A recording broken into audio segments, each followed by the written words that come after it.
Hello everyone, Dave here. Now that we have basic perspectives out of the way, I'm going to talk about the human form and cover some of the basics of anatomy and proportions. This will not be an overly extensive coverage of the subject. I will just go over a few tricks that I use in my work to make sure my figures are proportionate. A basic unit of measurement for artists when it comes to the human body is the head. A typical adult stands about 8 heads high.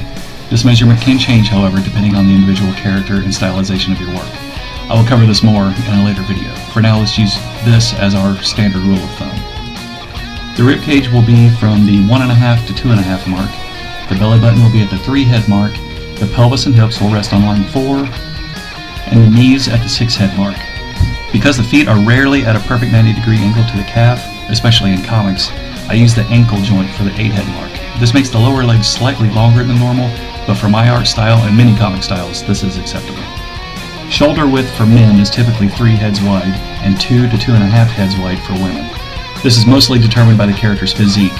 On a side note, a woman's hips are usually the same width as her shoulders. This will be discussed more in a later video. With your figure standing idle, arms to the side, their shoulders will fall about halfway between heads 1 and 3. The elbows will rest on line 3 and the wrists at line 4. These same measurements will apply when drawing your figure at a profile angle. Just keep in mind that a typical human being doesn't stand necessarily straight up and down. The spine's natural shape is that of a flattened S, and the arms are slightly bent in a relaxed position. The knees will typically align with the shoulders for a solid center of gravity. Of course, you will not always be drawing your figures standing perfectly upright.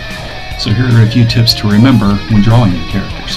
The top of the head to the belly button is the same length as from the belly button to the knees. The forearm from wrist to elbow is the length of the foot when extended, but the length of the hand when bent at 90 degrees. This is due to musculature, which will be discussed later. As mentioned earlier, these measurements are of an average, typical human being. These are not rules that are carved in stone. You are free to experiment and create your own characters as you see fit. My mentor taught that there is no wrong way to create art. Your character may be proportioned any way you like. However, it is important to stay consistent with your chosen proportions. This is all I have for now. Practice this for yourself and see how it works for you. Don't forget to like and subscribe and check out my comic on Indie Planet and my other work through various outlets. Links will be in the description. Thanks for watching, and I will see you next time.